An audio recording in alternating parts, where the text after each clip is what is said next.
All right, so I'm going to show you what I do. You'll see here that I've already have one that I've done, and I chain piece them. That makes it much easier. So what I do is when I'm ready to move on to the next one, I'm going to sew about a 2-inch. So I've serged the ends of one side, and I'm going to put right sides together. And I'm just going to go from one to the next, back stitch a little, come forward about 2 inches. I'm going to eyeball it and back stitch. Lift the needle, and then I'm just going to go about 2 inches here. Put the foot back down, and again, I'm going to do the same thing. I'm going to go backwards, forwards, and I just continue chain piecing that same way. When I'm done, of course, I cut them apart.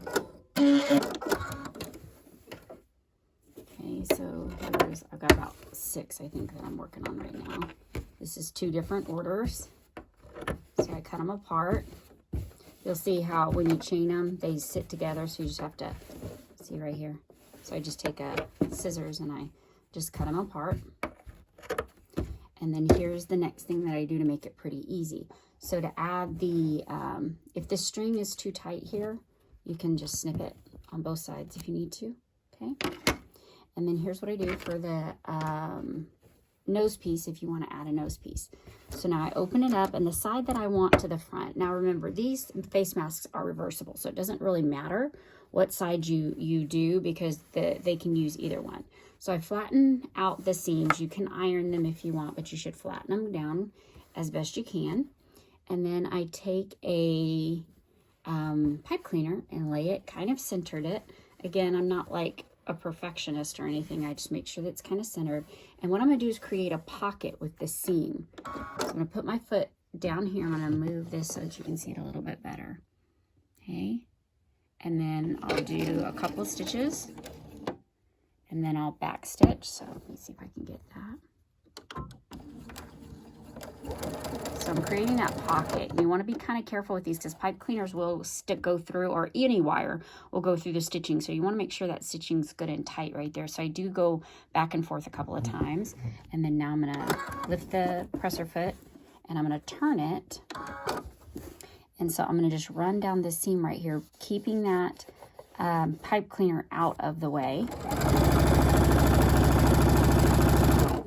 Then I'm going to turn, create the pocket again. Again, I'm going to do a couple of times because you don't want that pipe cleaner to kind of go through.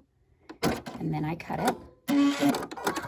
All right, now I do all of my masks like that. And then what I do is you can iron that seam down, but it just kind of depends on how much time you have. I don't usually do a lot of ironing because I can whip out quite a few this way. So now what I do is I fold the seams down. So you'll see here, I fold the seams back, okay? And then now I'm gonna just complete my square. I'm gonna put my elastic here and here on the inside, and then I'm gonna make my square. So you'll see that next.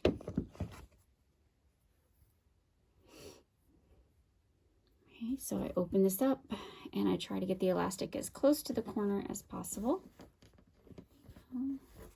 Okay, it's okay if it sticks out just a little bit. Just make sure that the ends are not inside of that seam, okay?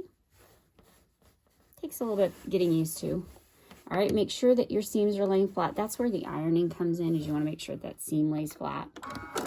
All right, and then I'm going to back stitch, holds that elastic in really good, and I'm just going to cut this side here. Stop as you get kind of close to the end, because you need to go inside and grab the other end of that elastic.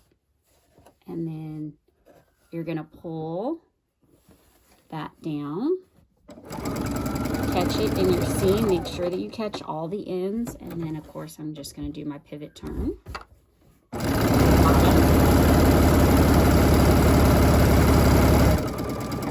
Okay, and kind of depending on where you stop, I kind of went a little bit too far, but that's okay. I'll just lift the presser foot up, and you've got to slide the other side of the elastic into this corner here and catch it. All right, pivot turn, and then move that out of the way so you don't catch too much of it. And then I just finish the seam. As I get a little closer, got to go inside of here and grab the other elastic piece. Let's do it from this side. Here it is. This can get a little tricky, so you have to kind of be careful with that elastic. And I kind of hold the elastic in place. You can pin it. Again, make sure your seams, again, if you want to iron this seam down so it sticks, you can do that. But like I said, I've been making these for so long now, I don't have to iron them. And then I just finish the seam, back stitch over it, and then cut.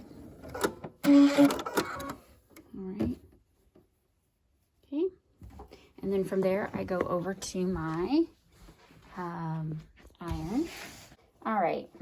And then, of course, I push the corners out, put my finger inside, push that corner out. So you'll see here, just put your finger on the inside and get that corner, and then push, and you get a better corner on the end. And that makes them lay a lot flatter. All right, now I've got my mask ready to be ironed. You may have to fix that pipe cleaner and make it lay flat, because again, we just turned it, so that pipe cleaner gets a little bit crazy. All right, and then I just finished by giving it a really good steam press.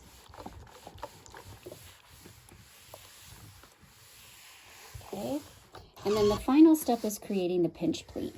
Here's a quick way of doing that. I fold the mask in half, and I pinch it about halfway down, I guess.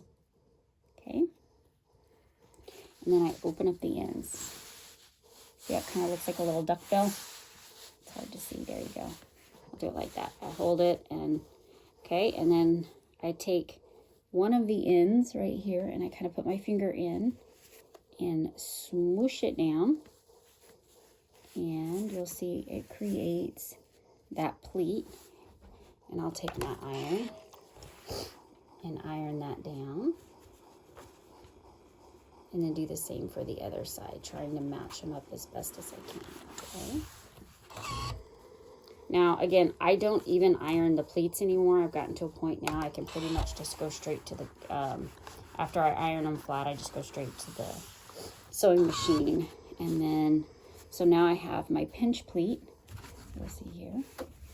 I don't do the 3, I do a pinch pleat. But that also allows this to be reversible. So they can wear it either side if they want. All right, and then I take it back to the sewing machine. Then I just, right here is where I'm gonna catch this pleat. You wanna watch it really close, but catch the pleat. And I chain these as well. I do all my pleats on one side, and then I flip them and do all my pleats on the other. So I'll do about 15 masks at once. So I'll go down all 15 on one side, turn them around, and do all the other 15 so I can get them all done at one time. All right, here we go. Again, I put a little back stitch in just to hold it. I'm going to clip right over those and then close out. Okay, and then flip it and do the other side. This is the final product. So you'll see the pleat on one side and then the pleat on the other. There we go. And up here is where you have your nose piece and then the slot for the filter. So I just tell people they use a baby wipe, a dried baby wipe, or coffee filters work really great too.